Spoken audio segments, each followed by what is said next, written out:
Cuando regresé de un viaje de trabajo, mi vecina estaba frente a mi puerta. Cada noche su casa hace ruido. Le pregunté, ¿qué pasa? Si no hay nadie en casa, ella respondió molesta. Se escuchan gritos, y se fue. Decidí pedir salir temprano para comprobarlo yo misma. Al abrir la puerta, un olor fuerte me golpeó. Me quedé helada. Allí, justo frente a mí, estaba. Me alegra que estés aquí. Si estás viendo este video, dale like, suscríbete al canal y cuéntame en los comentarios desde dónde escuchas mi historia de venganza. Quiero saber hasta dónde ha llegado. El cielo de Guadalajara esta mañana seguía turbio, como si todavía no estuviera listo para soltar la noche. Arrastraba mi vieja maleta, cuyas ruedas traqueteaban sobre el empedrado familiar que llevaba a mi casa. El viaje de voluntariado en la Sierra de Oaxaca me había dejado sin fuerzas, pero con solo pensar en volver a mi casita, sentía que el corazón se me aligeraba. Regresé antes de lo planeado, anhelando nomás recostarme en mi viejo sillón y escuchar en la radio esos boleros que tanto me gustaban en mi juventud. Pero esa sensación de paz nunca me lo hubiera imaginado. Solo duró unos breves instantes. Apenas me bajé del taxi amarillo, con el olor a polvo del camino todavía pegado en la ropa, vi a la señora Carmen, mi vecina de carácter difícil, barriendo el patio de su casa. Sus manos huesudas sostenían una escoba de vara, pero tenía el ceño tan fruncido como si yo acabara de cometer el peor de los pecados. Le sonreí, dispuesta a levantar la mano para saludarla, pero antes de que pudiera decir palabra, ella se detuvo, apoyó la escoba en el suelo y me lanzó una mirada helada. «Doña María», dijo con voz cortante, «qué ruidazo en su casa todas las noches. Yo ya estoy vieja, no aguanto esas cosas. Por favor, dígale a su gente que le baje». Me quedé helada, apretando el asa de la maleta hasta que me dolieron los nudillos. Con la garganta seca intenté responder, con la voz temblorosa. «Señora Carmen, ¿de qué habla? No hay nadie en casa. Estuve de voluntaria varios días, acabo de llegar esta mañana». De verdad no entendía. Mi casa, donde he vivido por más de 40 años, desde que me casé, tuve a mis hijos y enviudé, nunca había sido un lugar de escándalos. Siempre he cuidado el silencio para no molestar a los vecinos. Pero la señora Carmen no se dio por vencida tan fácil. Me miró con los ojos entrecerrados, como si la hubiera ofendido. ¿Cree que porque estoy vieja ya chocheo? Lo oí clarito. Botellas rompiéndose, gente gritándose y hasta alaridos. Todas las noches lo mismo, doña María. Dicho esto, se dio la vuelta indignada y cerró de un portazo su reja de metal. El sonido del fierro chocando resonó como una acusación. Me quedé ahí parada, en medio del patio, sintiendo como si me hubieran echado un balde de agua fría. El corazón me latía más rápido, no de coraje, sino por una inquietud que empezaba a crecer dentro de mí. Metí la maleta al patio, tratando de calmarme. Quizás la señora Carmen se había confundido. Ya tiene más de 80, no ve bien, y el oído ya le falla. A lo mejor escuchó ruidos de otra casa del callejón, pero cuando me acerqué a la puerta principal y toqué la cerradura, me detuve en seco. La chapa estaba intacta, sin un solo rasguño, pero el pasador de adentro estaba suelto, como si alguien lo hubiera abierto y cerrado sin cuidado. El corazón se me empezó a alborotar. Yo había revisado todo muy bien antes de irme a Oaxaca. Recuerdo perfectamente haber cerrado con llave, corrido bien las cortinas e incluso mandé un mensaje al grupo de WhatsApp de la familia para avisarles a Antonio y a Javier que su mamá estaría fuera unos días. Empujé la puerta con cuidado y entré. La oscuridad me envolvió, pesada y fría. Las cortinas seguían cerradas, no se colaba ni un rayo de luz. Un olor mezclado y desagradable me golpeó directo en la nariz. Un tufo penetrante a tequila barato, mezclado con el humo rancio de cigarro y un perfume escandaloso y desconocido. Yo nunca he usado perfume, y menos uno que oliera así. En el piso, justo al lado de la puerta, había una huella de zapato con lodo fresco, con el dibujo de la suela bien marcado. El corazón me martilleaba, como si quisiera salirse del pecho. ¿Quién había estado aquí? ¿Quién había entrado a mi casa? Prendí el interruptor. La luz amarillenta del viejo foco del techo se derramó por la estancia, revelando una escena que me dejó petrificada. La sala, donde solía sentarme con mis hijos a comer, Ahora estaba hecha un desastre, como si hubiera pasado un huracán.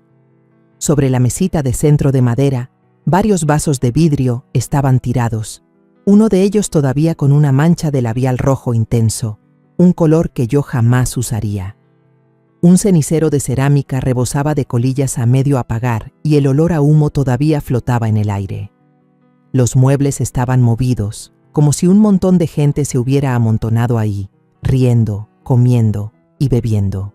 Me quedé parada, tiesa, dejando la maleta en el suelo con manos temblorosas, tratando de entender qué estaba pasando. Esta es mi casa, el lugar donde crié a Antonio y a Javier, donde mi esposo y yo construimos nuestros recuerdos. Después de que él falleció, he vivido sola, pero siempre he mantenido la casa limpia y ordenada, como una forma de aferrarme a los recuerdos que me quedan. Y ahora sentía que la habían invadido, que la habían convertido en un lugar extraño. Caminé en silencio por la sala, con la vista clavada en cada detalle. Un cojín del sofá estaba aplastado, como si alguien acabara de levantarse. Un tapete pequeño estaba arrugado, con una esquina levantada que dejaba ver el piso frío. Quería gritar, quería llamar a alguien para que me explicara, pero no sabía por dónde empezar. Justo en ese momento, un ligero clic sonó desde un rincón. Fue un sonido pequeño, pero en el silencio cortó el aire como una navaja. Contuve la respiración, sintiendo que el corazón se me paraba. Mis ojos se clavaron en la puerta de la cocina, que estaba entreabierta. El corazón me latía a todo lo que daba, como si fuera a reventarme el pecho. Di un paso hacia atrás, todavía aferrada al asa de la maleta, como si fuera el único escudo entre yo y lo que se escondía en la oscuridad.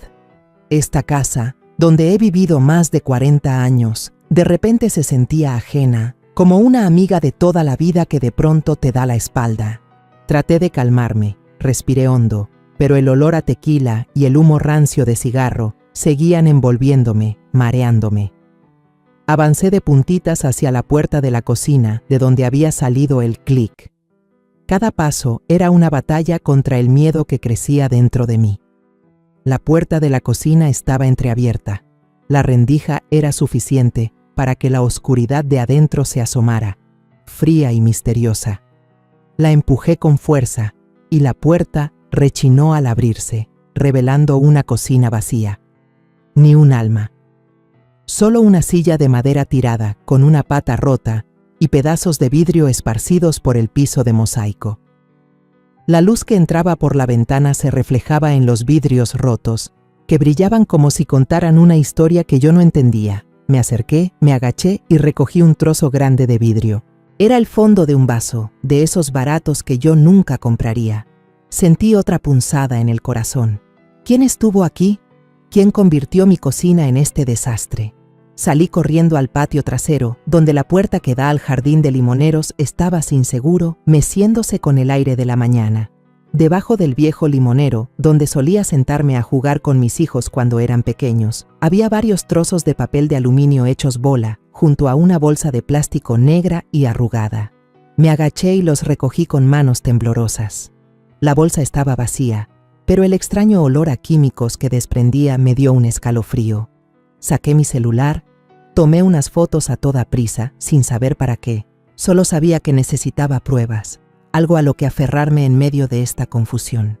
Miré a mi alrededor, buscando más pistas, pero solo se oía el viento soplando entre las hojas del limonero, como si susurrara un secreto que yo no podía entender. De vuelta adentro, revisé cada cuarto, cada rincón, como un soldado patrullando un territorio invadido. Mi recámara estaba intacta, la colcha doblada, pero ese perfume desconocido seguía flotando, como si alguien se hubiera acostado en mi cama.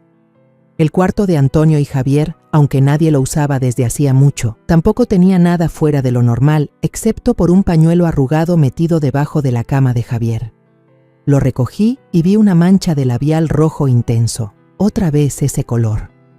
Apreté el pañuelo, sintiendo como si alguien me estrujara el corazón.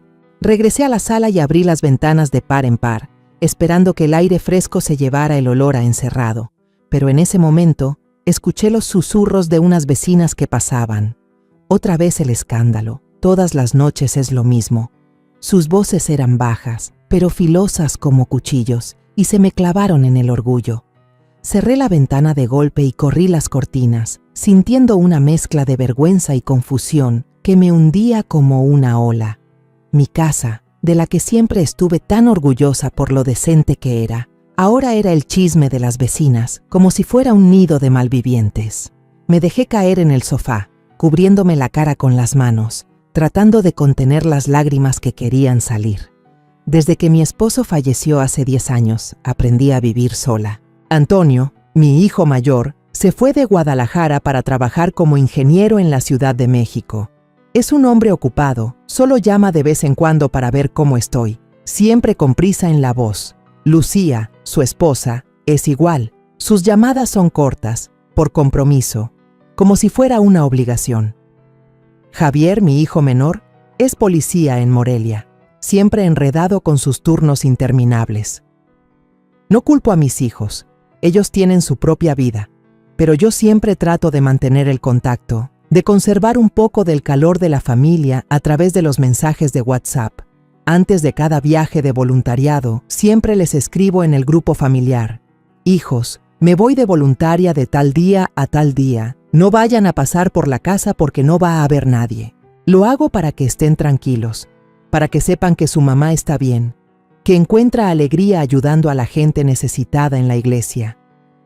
Pero ahora, sentada en medio de este desorden, ya no estaba segura de nada. Un pensamiento helado se me cruzó por la mente. La llave de repuesto.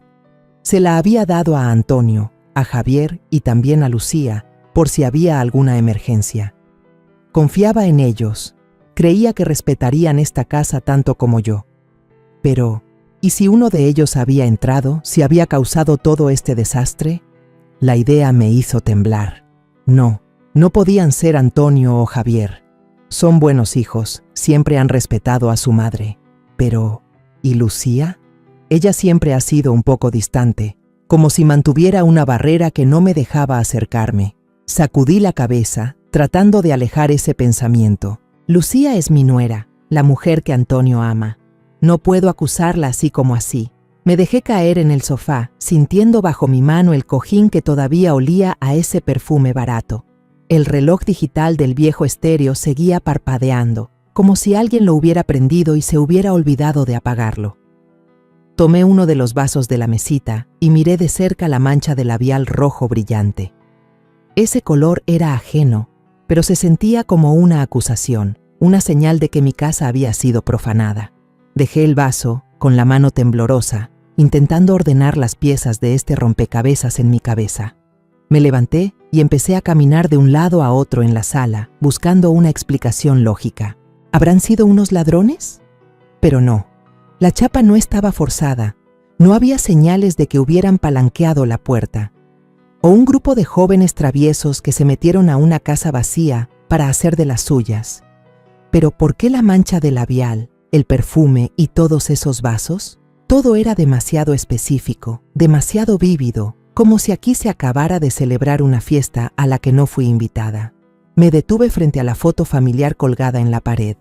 En la foto estoy de pie entre Antonio y Javier, los tres sonriendo de oreja a oreja el día de mi cumpleaños número 60.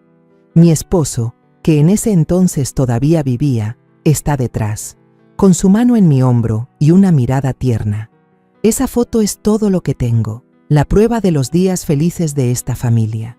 Pero ahora, al verla, solo sentía un dolor sordo. Esta casa ya no era el lugar de los recuerdos cálidos.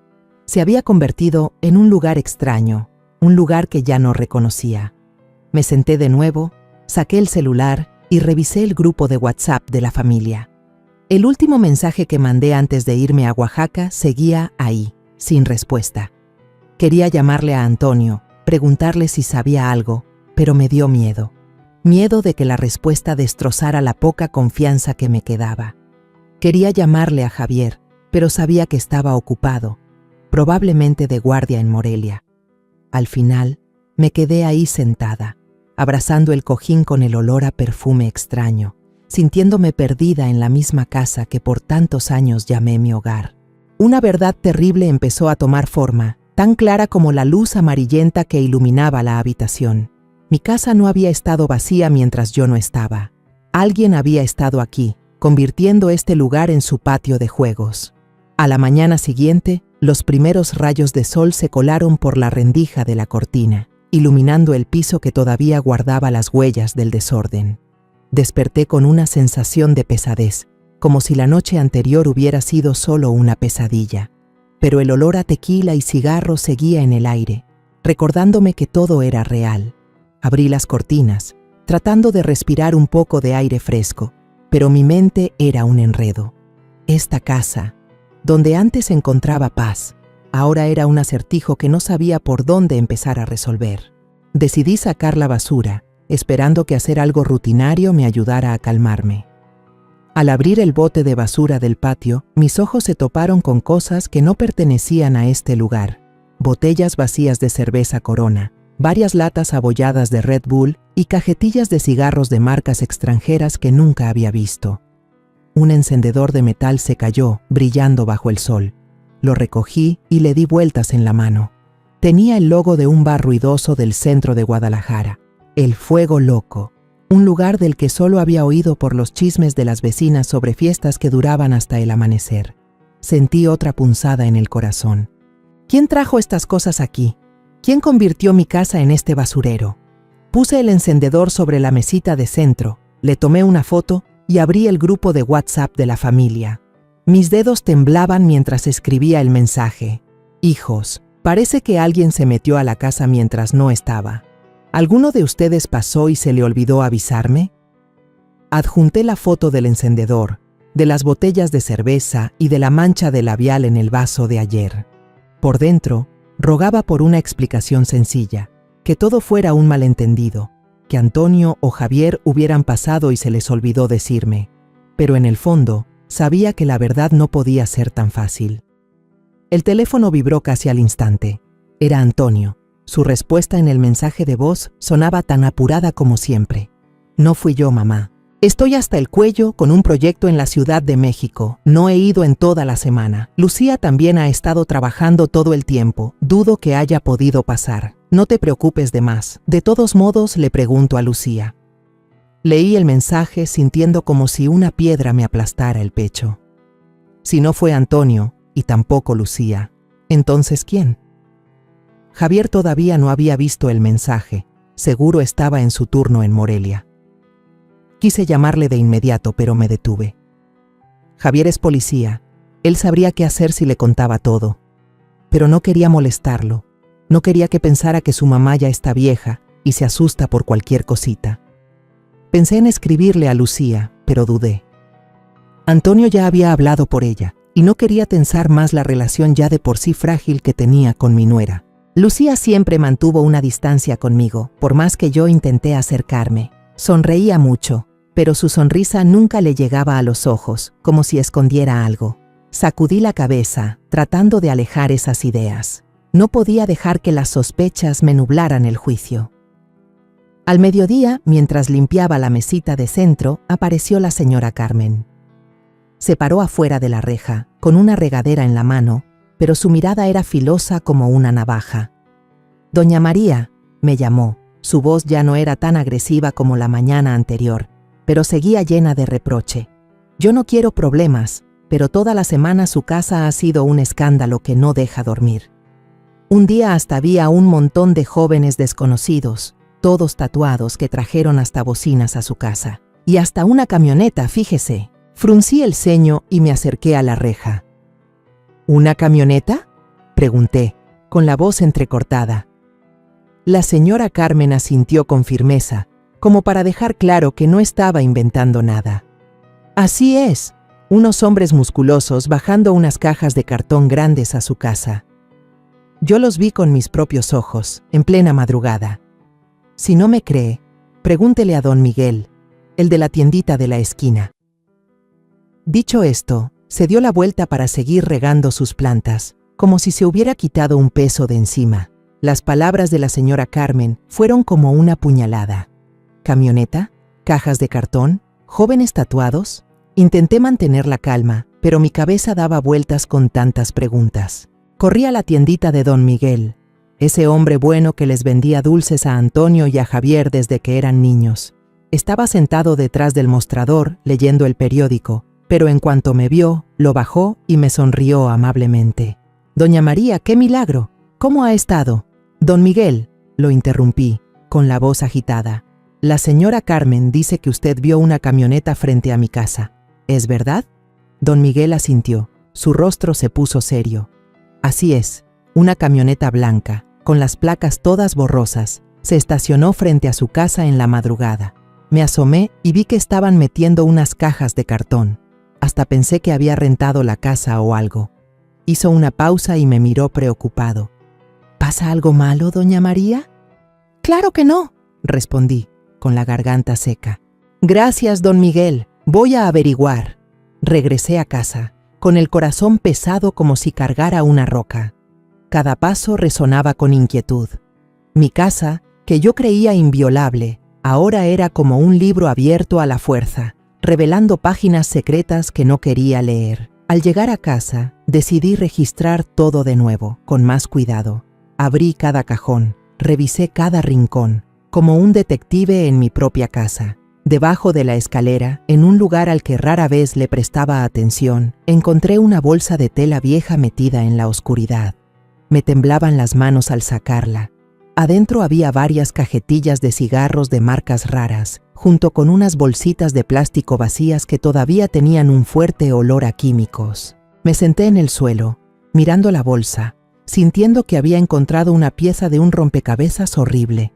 Le tomé fotos a todo y guardé la bolsa bajo llave en el cajón de mi escritorio, donde tengo los papeles importantes. Una idea audaz empezó a formarse en mi cabeza. No podía quedarme aquí sentada, esperando respuestas. Necesitaba saber la verdad. Esa noche iba a espiar para ver quiénes se atrevían a convertir mi casa en su punto de reunión. Al atardecer, tomé el teléfono y marqué el número de doña Teresa, mi amiga del alma, la única en la que confiaba lo suficiente como para compartir mis preocupaciones sin ser juzgada. Fingí una voz cansada y temblorosa. «Teresa, todavía ando lejos, no alcanzo a llegar. ¿Crees que pueda quedarme en tu sala esta noche?» Teresa, con su vozarrón de siempre, respondió al instante. «Ay, María, claro que sí, tú siempre eres bienvenida. Vente para acá, te preparo un tecito y un flan». Le sonreí débilmente a través del teléfono, sintiéndome culpable por la mentira. Pero no tenía otra opción. Si quería descubrir la verdad, tenía que hacer que todos, incluyendo a los que estaban invadiendo mi casa, pensaran que yo seguía en Oaxaca, a cientos de kilómetros de distancia. Cayó la noche y el callejón frente a mi casa se sumió en el silencio. Cerca de las 11, salí sigilosamente de la casa de Teresa, con un rebozo oscuro y un sombrero para que nadie me reconociera. Caminé en la oscuridad. Mis viejos zapatos de tela apenas hacían ruido sobre el pavimento. La luz amarillenta de los postes dibujaba mi sombra torcida en las paredes de ladrillo, como un fantasma silencioso. El corazón me latía con fuerza, no solo por el miedo, sino por un dolor vago. No quería creer que mi casa, que alguna vez estuvo llena de las risas de mis hijos, ahora fuera el escenario de algo turbio. Cuando todavía estaba a una cuadra, escuché el bajo retumbante del reggaetón, como un latido caótico resonando en la noche. Las risas y los gritos salvajes salían de mi propia casa, como cuchilladas en el alma. Me escondí detrás de un árbol grande. El tronco rugoso se sentía frío bajo mis manos. Me quedé ahí, conteniendo la respiración, tratando de fundirme con la oscuridad, con los ojos clavados en mi conocida reja de metal. Pasaron 15 minutos, lentos como un siglo. Entonces, una camioneta plateada se acercó, sus faros barriendo el callejón. 2 jóvenes tatuados de pies a cabeza, con camisetas de tirantes ajustadas, se bajaron cargando 2 cajas de cartón grandes.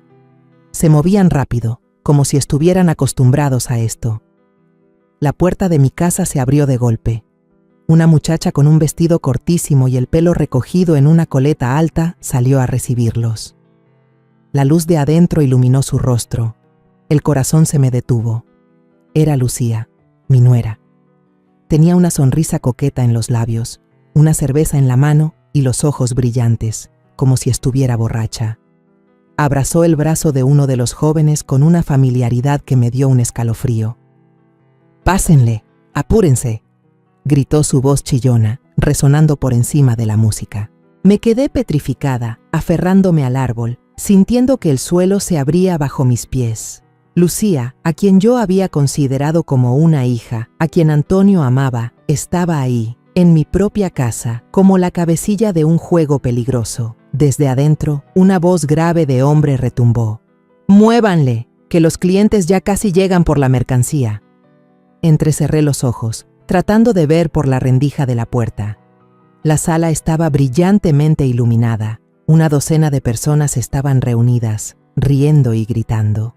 Un tipo barbudo y corpulento estaba en medio de la sala, poniendo las cajas de cartón sobre la mesita de centro, la misma mesa donde yo comía galletas con mis hijos en cada fiesta. Abrió una caja y sacó unas bolsitas de plástico llenas de un polvo blanco.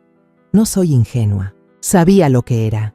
Droga, mi casa, el lugar donde le enseñé a Antonio y a Javier a ser gente de bien, ahora era una guarida para vender porquerías. Casi grité, pero alcancé a taparme la boca con la mano. Mi cuerpo temblaba sin control. Levanté el celular, con la mano tan temblorosa que apenas podía sostenerlo, y tomé unas fotos a escondidas. El flash casi se dispara, lo que me hizo revisar la configuración con pánico. Por suerte, estaba apagado. Justo en ese momento, otro tipo salió al porche, encendió un cigarro y miró a su alrededor con desconfianza. Me pegué más al árbol, conteniendo la respiración, sintiendo que mi corazón latía tan fuerte que él podría escucharlo. Miró por unos segundos, murmuró algo y se metió. Solté el aire, pero el sudor frío me empapaba la espalda.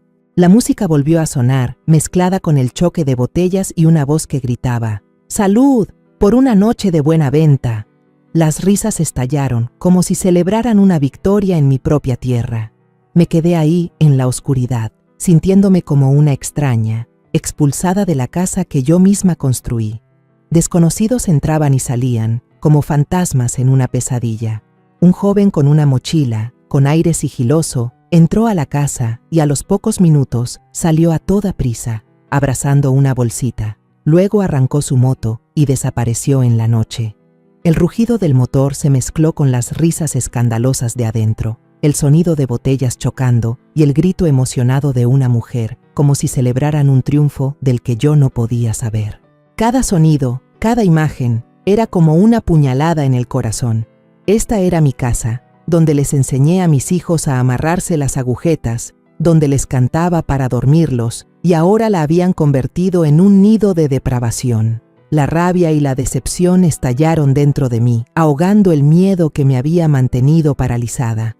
No podía soportarlo más. Empujé la reja de metal con fuerza. El sonido chirriante fue como una declaración de guerra. La puerta de la casa estaba sin seguro, un detalle que me dolió aún más.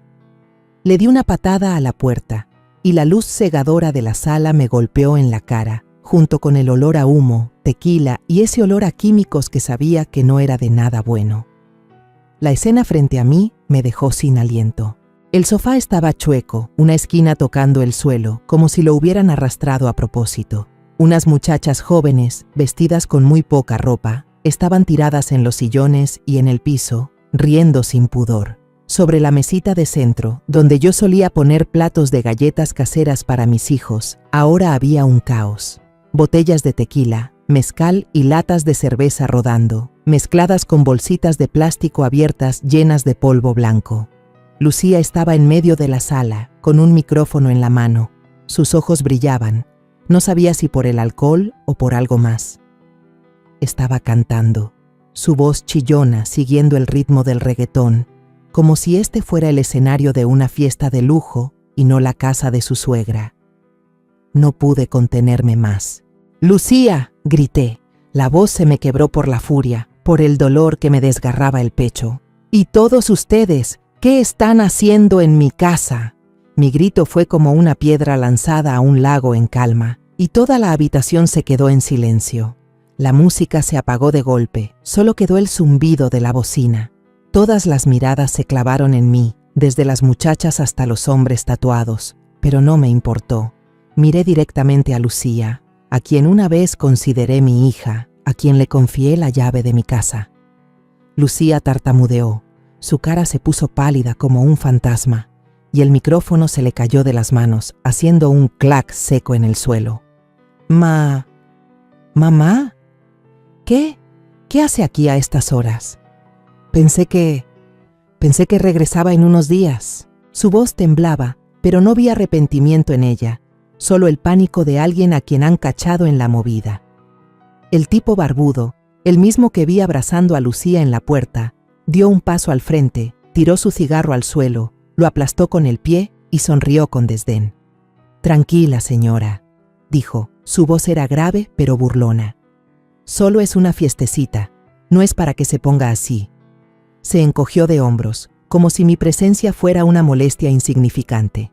Señalé las bolsas de polvo blanco sobre la mesa. Mi voz temblaba de rabia. ¿Fiesta? No crean que no sé lo que es esto. Convirtieron mi casa en un picadero.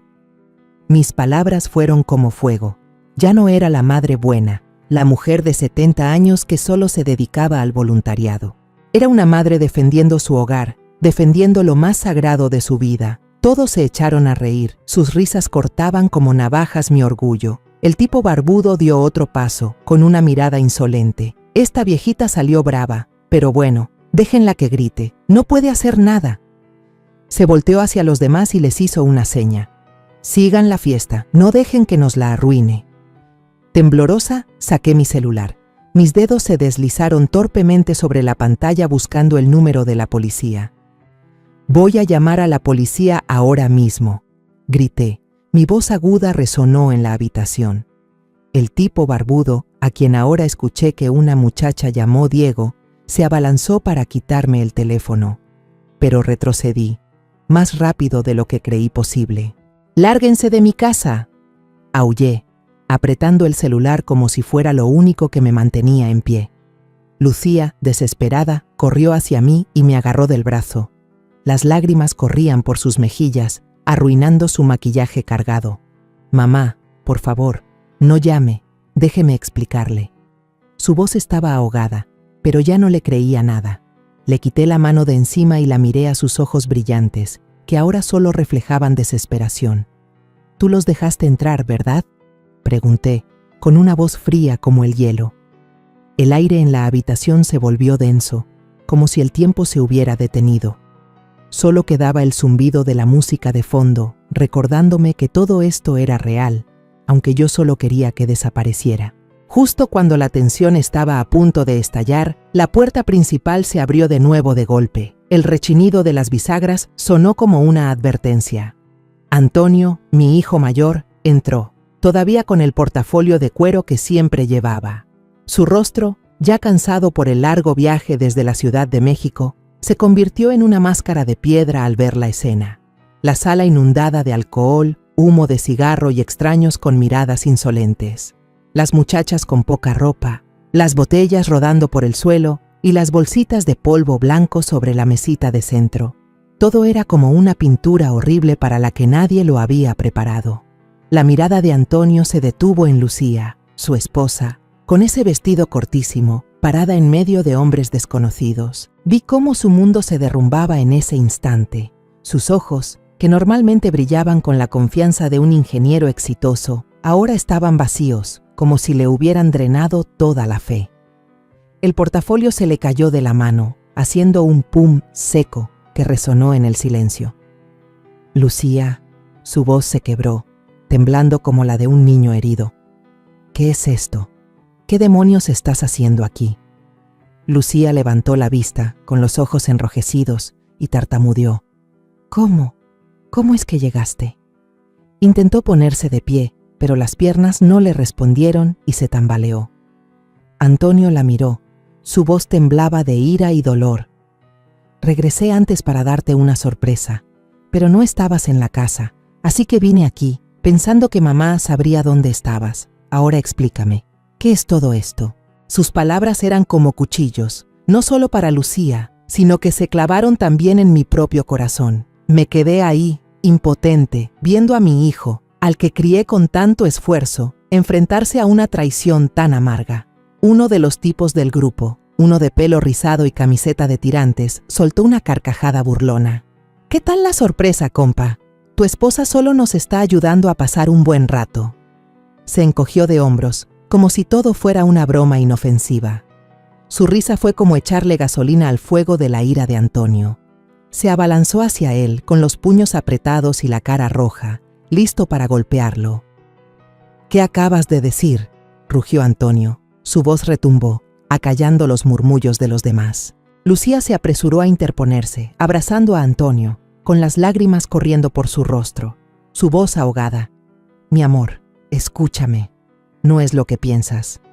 Se aferró a su brazo, como si temiera que, si lo soltaba, todo terminaría. Pero Antonio no la miraba.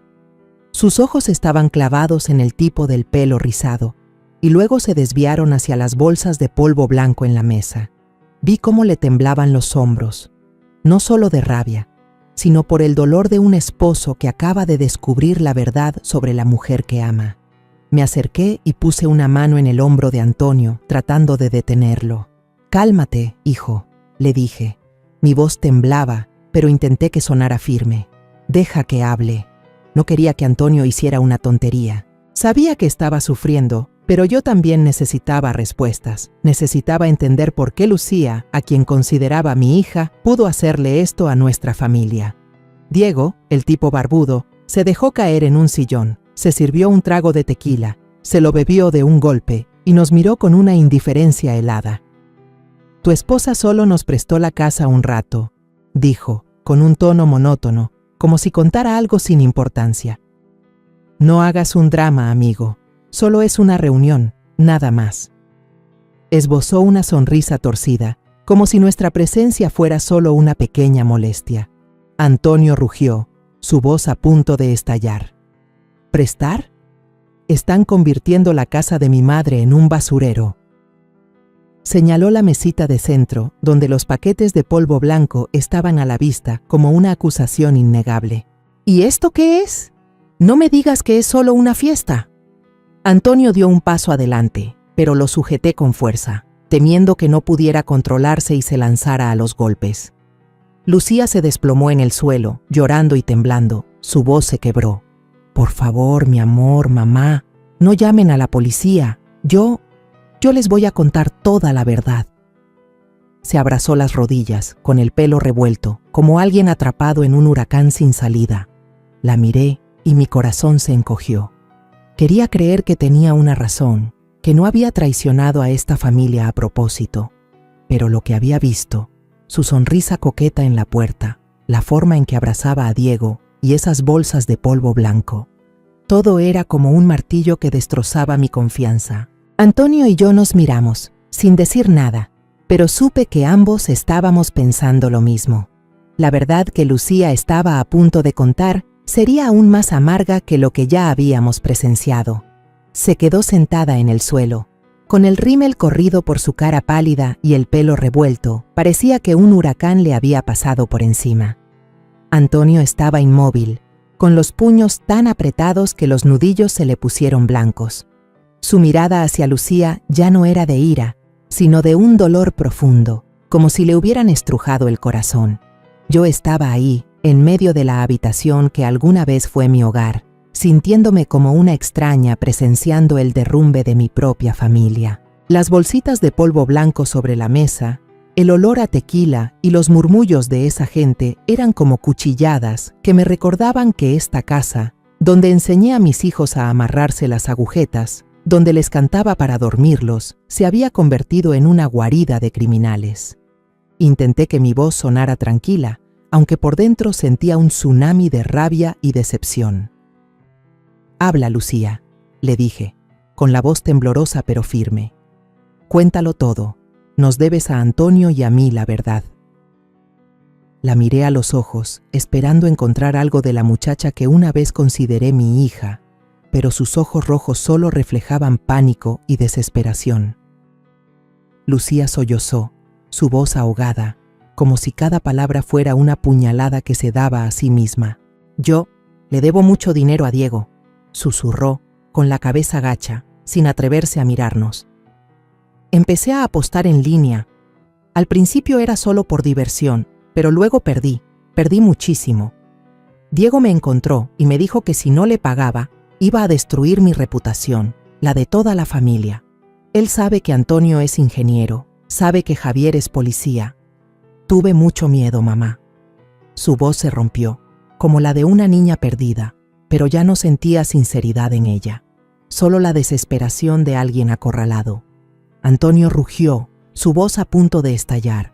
¿Y por eso convertiste la casa de mi madre en su punto de venta de drogas? ¿Esa fue tu solución, Lucía? Dio un paso adelante, con los puños apretados, como si quisiera descargar su dolor en alguien, en quien fuera. Vi cómo le temblaban los hombros, no solo de ira, sino por el dolor de un esposo traicionado. Quise abrazarlo, decirle que todo estaría bien, pero no pude. Esa mentira solo empeoraría las cosas.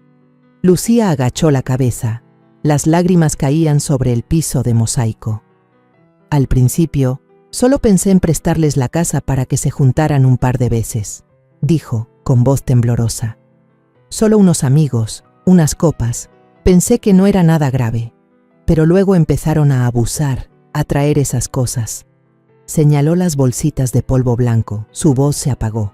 Convirtieron este lugar en su punto de entrega. Me quedé atrapada, no me atreví a decir que no. Dijeron que si no lo hacía te harían daño a ti, Antonio, y también a Javier. Me acerqué. Mi voz era fría como el hielo. Cada palabra un corte. Te aprovechaste de mi confianza, de la llave que te di. ¿Tienes idea de cuánto confiaba en ti, Lucía? La miré a los ojos, buscando una pizca de arrepentimiento real, pero solo vi pánico.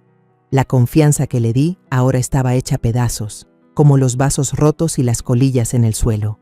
Diego interrumpió con un tono burlón, como si viera una obra de teatro. Ya, señora, no es para tanto. ¿Por qué no se une a la fiesta? Chance y hasta se divierte. Soltó una risa seca. Bebió otro trago de tequila. Sus ojos brillaban con burla. Antonio se levantó de un salto para irse sobre él, pero los amigos de Diego lo detuvieron, empujándolo hacia mí. El aire en la habitación se sentía denso, a punto de explotar. Tomé la mano de Antonio, la apreté, tratando de calmarlo, aunque yo misma temblaba de rabia. Lucía lloraba, aferrándose a la pierna de Antonio, suplicando: «Mi amor, te juro que me equivoqué, pero de verdad no tenía otra opción». Sus lágrimas corrían, pero ya no sentía lástima. Solo veía a una mujer que había traicionado a esta familia, que había convertido mi casa en un lugar que ya no reconocía. Antonio negó con la cabeza, su voz sonó fría y vacía. Tu opción fue traicionarme, traicionar a mi madre y convertir esta casa en una guarida de criminales. Eso no tiene perdón. Sus palabras fueron como la última puñalada, que cortó cualquier esperanza en la mirada de Lucía. Ella se derrumbó, sollozando, pero ninguno de nosotros se conmovió. Lucía temblaba, su voz era un hilo. Usan este lugar como estación de paso, 2 veces por semana. Si no aceptaba, Diego dijo que mandaría a madrear a toda la familia. Levantó la vista, mirándome a mí, luego a Antonio, como si suplicara por un rayo de esperanza. Yo no quería lastimar a nadie, solo quería protegerte a ti, proteger a la familia. Me quedé helada. Sus palabras fueron como un viento gélido que me atravesó el corazón, dejándolo vacío. Antonio estaba de pie, pálido como el papel. Vi cómo retrocedía, como si no quisiera creer lo que acababa de oír. «Proteger», susurró con la voz ronca. «¿A esto le llamas proteger, Lucía?» Diego se levantó, aplaudiendo lentamente, su voz llena de burla. «Qué historia tan conmovedora. Pero creo que ya deberíamos terminar con esto, antes de que la viejita de verdad llame a la policía». Le hizo una seña a su gente, como si fueran a irse, pero no iba a dejar que se escapara tan fácil. Justo en ese momento, cuando el aire estaba a punto de estallar, un sonido llegó desde lejos, agudo y aterrador, la sirena de una patrulla. Empezó como un chillido distante, pero se fue acercando rápidamente, acompañado por las luces rojas y azules que iluminaron todo el callejón oscuro. La cara arrogante de Diego y sus hombres se transformó en pánico. Diego empezó a recoger a toda prisa las bolsitas de polvo blanco de la mesa, metiéndolas en una maleta negra mientras gritaba: «¡Vámonos! ¡Ya nos cayó la tira!». Nos miró a Antonio y a mí con sospecha, como si uno de nosotros hubiera llamado. Antonio y yo nos miramos, confundidos. Yo nunca marqué el número, aunque mis dedos habían estado sobre el teléfono 1000 veces. Antonio negó con la cabeza. Sus ojos decían que él tampoco lo había hecho. ¿Entonces quién llamó? La pregunta quedó en el aire cuando la puerta principal se abrió de golpe. Las bisagras rechinaron como una declaración de guerra. Javier, mi hijo menor, con su uniforme de policía azul oscuro, entró con una determinación que nunca le había visto. Detrás de él venían 4 de sus compañeros, armados hasta los dientes, con miradas frías, listos para la acción. La habitación se convirtió en un caos. Los jóvenes tatuados intentaron correr hacia la puerta trasera, pero los compañeros de Javier ya les habían cerrado el paso. Uno intentó resistirse, pero fue sometido rápidamente. El sonido de las esposas cerrándose fue como música de justicia. Javier caminó hasta el centro de la sala. Su mirada recorrió a la multitud y se detuvo en Diego. Su voz fue firme, sin una pizca de duda. Diego Ramírez, se te acabó el juego. Este punto ha estado en nuestra mira por semanas. ¿Quién diría que su nido de ratas sería la casa de mi propia madre? Me quedé de una pieza, como si me hubiera caído un rayo. Javier, ¿tú? ¿Desde cuándo lo sabías?, pregunté, con la voz temblorosa, sin poder creer lo que oía. Javier, mi hijo menor, el que yo pensaba que estaba ocupado con sus turnos en Morelia, ¿resulta que ya sabía lo que estaba pasando en esta casa? Lo miré, buscando una explicación, pero sus ojos, una mezcla de ira y dolor, hicieron que mi corazón se encogiera. Javier se volteó hacia mí. Su voz se suavizó, pero seguía llena de amargura. Llevaba tiempo siguiendo a esta banda, mamá. Se dedican a mover mercancía por Guadalajara, usando lugares discretos. Pero nunca me imaginé que mi cuñada estuviera metida en esto. Señaló a Lucía, que ahora estaba arrodillada en el suelo, con la cara hundida entre las manos, como si quisiera esconderse de todas las miradas. Diego soltó una risa burlona, levantando las manos al aire, como si rendirse fuera un chiste. Resultó ser un policía encubierto, dijo con sarcasmo. ¡Qué excelente drama familiar! Una reunión justo en la escena del crimen. Nada mal, Poli. Sonrió de lado, pero sus ojos nerviosos no podían ocultar su pánico. Javier no respondió, solo les hizo una seña a sus compañeros. Rápidamente se movieron, esposando a Diego y a los demás. El sonido de las esposas, los gritos de resistencia y el ruido de las botas crearon una sinfonía caótica, pero para mí fue como una liberación. Antonio estaba paralizado, con la mirada fija en Lucía. Vi cómo le temblaban los hombros, no de ira, sino de un dolor indescriptible. Me acerqué a Javier, le puse una mano temblorosa en el hombro, sintiendo que había encontrado un ancla en medio de la tormenta. Gracias a Dios que llegaste a tiempo, hijo, susurré, con la voz ahogada. Javier asintió, pero su mirada seguía pesada. Mamá, dijo con amargura, pero mi cuñada tendrá que enfrentar a la ley. Lucía levantó la cara, manchada de lágrimas, y suplicó. Javier, tú sabes que me obligaron. Yo no quería hacer esto. Diego me obligó. Amenazó con hacerle daño a Antonio, a ti, a mamá. Extendió la mano hacia Javier, como si se aferrara a un último rayo de esperanza. Pero Javier negó con la cabeza. Su mirada era fría, sin compasión. Obligada o cómplice, todo eso se aclarará en la delegación, dijo con voz de acero. Pero una cosa es segura, traicionaste a esta familia. Después de que la policía se llevó a Diego y a sus cómplices, mi casa quedó como una zona de desastre, como si un huracán la hubiera barrido. Pedazos de vidrio rotos por el suelo, muebles chuecos, el piso manchado de alcohol y ceniza. El olor a tequila seguía flotando, mezclado con ese olor a químicos de las bolsitas que la policía estaba sellando con cuidado. Me dejé caer en el sofá. Las piernas ya no me sostenían. Sentía que el mundo se me venía encima. Esta habitación, donde alguna vez resonaron las risas de Antonio y Javier cuando eran niños, ahora solo era un vacío lleno de grietas imposibles de reparar. Los policías iban y venían, tomando fotos, levantando el acta. Una joven policía, de aspecto serio, se me acercó con una libreta en la mano. «Señora María», dijo, su voz era suave pero profesional.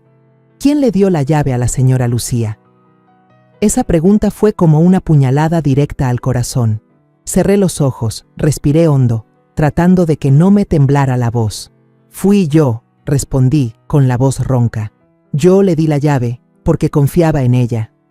Esas palabras se sintieron como un castigo autoimpuesto. Le abrí mi corazón, la vi como a una hija, pero esa confianza ahora estaba hecha añicos, como los vasos en el suelo. Antonio estaba parado en silencio en un rincón, con la mirada fija en Lucía, a quien estaban llevando a un lado para tomarle su declaración. Ella temblaba, perdida, repitiendo una y otra vez. Yo no vendía. A mí me obligaron. Su voz era débil, como alguien que se aferra a la última esperanza. Pero yo ya no veía sinceridad en ella, solo la desesperación de alguien que sabe que ha ido demasiado lejos. Antonio se volteó hacia mí, con los ojos rojos, su voz llena de dolor. Fue mi culpa, mamá. Si le hubiera puesto más atención, si no hubiera dejado que se metiera en las apuestas, esto no habría pasado. Puse mi mano en su hombro, apretando suavemente, tratando de darle un poco de fuerza, aunque yo también estaba destrozada. No es tu culpa, Antonio, le dije en voz baja. Tú la amaste y confiaste en ella. Yo también, pero Lucía eligió su propio camino. Mis palabras no aliviaron el dolor en los ojos de Antonio, pero sabía que nada podría calmar esa herida en este momento. Javier se acercó, su uniforme de policía todavía manchado de polvo. Su rostro estaba tenso. Su mirada era fría, pero escondía una tristeza profunda. Lucía quedará detenida para la investigación, dijo, sin emoción en la voz. Si demuestra que no participó directamente en la venta, la sentencia podría ser menor. Pero lo de su matrimonio, eso, hermano, tienes que decidirlo tú. Las palabras de Javier fueron como una sentencia, no solo para Lucía, sino para toda nuestra familia. Vi cómo Antonio se tensaba, como si esas palabras lo hubieran empujado a un precipicio sin retorno. Antonio caminó lentamente hacia Lucía. Sus pies pesaban como si cargara rocas. Ella levantó la vista, con los ojos hinchados, y extendió sus manos temblorosas, como si quisiera aferrarse a él. Pero la voz de Antonio, cuando habló, ya no estaba llena de ira, sino de un vacío aterrador. Mañana mismo presento la demanda de divorcio. Esas palabras fueron como una piedra lanzada a un lago, quebrando toda la esperanza en los ojos de Lucía. Ella gritó, se arrodilló y se abrazó a las piernas de Antonio. Su voz se quebró. Te lo ruego, Antonio, dame una oportunidad. No quiero perderte, no quiero perder a esta familia. Pero Antonio la apartó, sin dudarlo. Se dio la vuelta y caminó hacia la ventana, su mirada perdida en el callejón, ahora iluminado por las luces de las patrullas. Vi cómo le temblaban los hombros, pero no derramó ni una lágrima. Sabía que no solo estaba perdiendo a su esposa, sino también la fe en el amor, en todo lo que había construido. Me acerqué a Lucía, no para consolarla, sino para decirle una última cosa. La miré directamente a los ojos. Mi voz era tranquila pero helada. No solo traicionaste a tu esposo, traicionaste a toda esta familia. La confianza que te di, tú misma la pisoteaste. Ahora te toca enfrentar las consecuencias. Esas palabras fueron como un corte, no solo para Lucía, sino una forma de liberarme de mi propio dolor. Ya no la veía como mi nuera, ya no era parte de la familia. Solo era una persona que convirtió mi casa en la escena de un crimen. Lucía se derrumbó, sollozando, pero ninguno de nosotros se conmovió. La joven policía la levantó con cuidado y la llevó hacia la patrulla. Cuando el vehículo que se llevaba a Lucía desapareció y la sirena se fue apagando, la casa se sumió en un silencio espeluznante. Ya no había reggaetón ni risas, solo el tic-tac del reloj de la pared, recordándonos que el tiempo seguía avanzando, aunque nuestra familia había cambiado para siempre. Pasaron varias semanas desde aquella noche fatídica y mi casa por fin recuperó la tranquilidad que le pertenecía. Contraté a alguien para que arreglara todo. El piso quedó reluciente, los vidrios rotos desaparecieron y la vieja chapa fue reemplazada por una nueva y brillante. El olor a tequila y cigarro ya no flotaba en el aire. En su lugar había un aroma a pino del limpiador y el perfume suave de los limoneros del jardín. Pero aunque por fuera todo volvía a la normalidad, Por dentro yo sentía vacíos que no se podían llenar. Esta casa, aunque limpia, todavía tenía las cicatrices invisibles de lo que había pasado. Antonio se mudó a un pequeño departamento en otra ciudad, a unas horas de Guadalajara. Dijo que su nuevo trabajo lo requería, pero yo sabía que estaba huyendo del dolor. En sus llamadas, su voz seguía siendo grave y corta, como si cada palabra tuviera que atravesar un muro invisible. No lo culpo. El dolor de la traición de Lucía, a quien amó con todo su ser, no es algo que se borre fácilmente. Javier, por otro lado, venía a visitarme más seguido. Cada vez que aparecía con su uniforme de policía, veía en sus ojos no solo la firmeza de un agente de la ley, sino la preocupación de un hijo que quiere proteger a su madre. Una tarde, mientras estaba plantando unas rosas nuevas en el jardín, la señora Carmen se acercó con una canasta llena de pan dulce recién horneado. Se paró junto a la reja, con una sonrisa radiante, muy diferente a la cara de enojo del día que regresé de Oaxaca. «Ahora sí su casa está bien tranquila, doña María», dijo, con su vozarrón. «Anoche dormí de corrido hasta la mañana, sin ningún ruido que me molestara». Se rió a carcajadas, y su risa sonó como música en el jardín silencioso. Dejé de trabajar, me sequé el sudor de la frente y le devolví la sonrisa. «Gracias, señora Carmen. Si no hubiera sido por sus quejas, quizás yo seguiría sin saber la verdad». Lo decía de corazón. Aunque sus reproches me confundieron y me dolieron en su momento, fue gracias a ellos que descubrí lo que pasaba en mi propia casa. La señora Carmen chasqueó la lengua y negó con la cabeza. «Para eso estamos los vecinos, para echarnos la mano. Yo solo quiero que usted esté tranquila, María. Se lo merece». Dejó la canasta sobre la reja y regresó a su casa, no sin antes decirme que le devolviera la canasta cuando me acabara el pan. La vi alejarse, sintiendo un poco de calor en el corazón.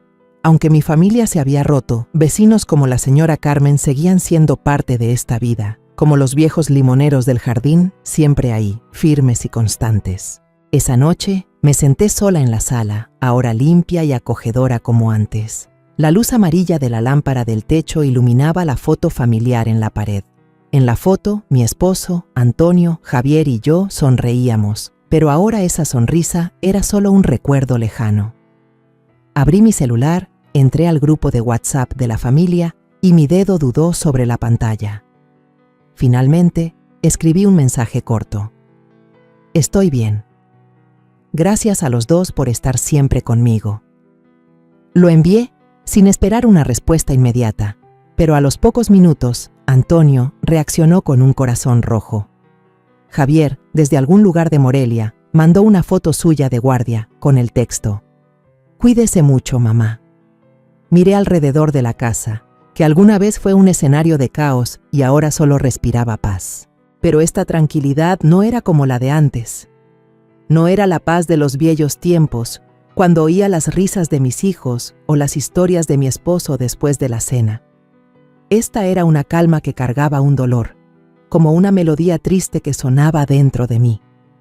Saqué mi diario del cajón, busqué la última página y escribí: «El cariño no puede sostener un hogar si falta la confianza y la honestidad. Cuando la confianza se rompe, la casa deja de ser un hogar». Esas líneas eran un recordatorio, no solo para mí, sino para los días que me tocaba seguir viviendo. Me levanté y salí al patio, donde la luz de la luna bañaba las rosas recién plantadas. Estaban empezando a abrir sus capullos, pequeños pero llenos de vida, como una promesa de un nuevo comienzo. Me senté en la banca de madera bajo el limonero, respirando el aire fresco de la noche. Pensé en Antonio, tratando de reconstruir su vida en un lugar nuevo. Pensé en Javier, el hijo que protegió esta casa con su valentía. Y pensé en Lucía, a quien alguna vez quise, pero que ahora solo era una sombra borrosa en mis recuerdos. Recordé los viejos tiempos, cuando Antonio y Javier eran niños y corrían alrededor de este limonero, riendo sin preocupaciones.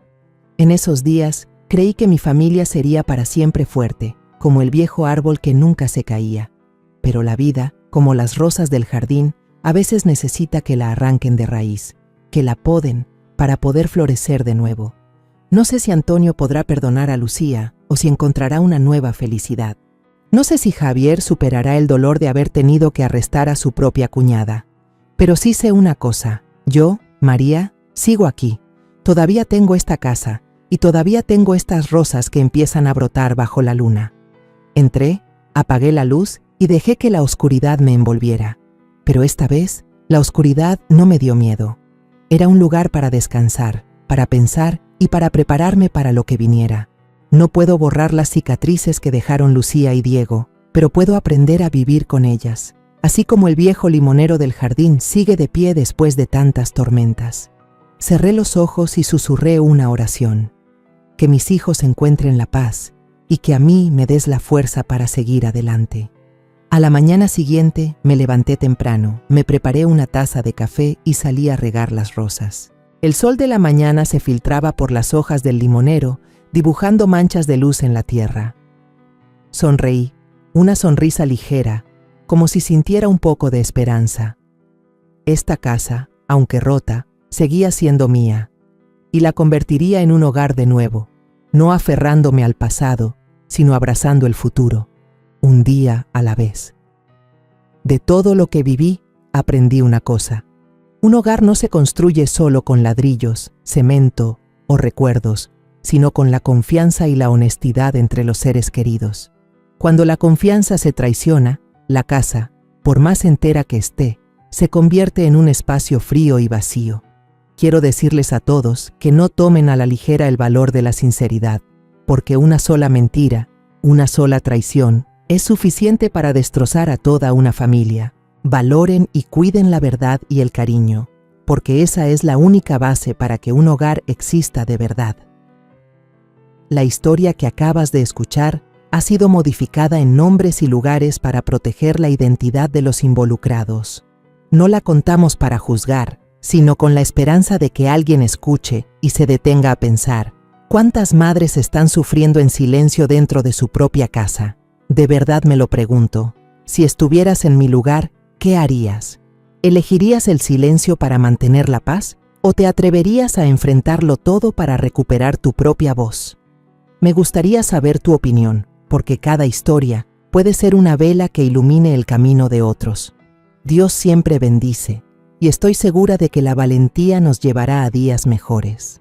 Por lo pronto, en la pantalla final te dejaré 2 de las historias favoritas del canal. Estoy segura de que te sorprenderán. Gracias por haberme acompañado hasta este momento.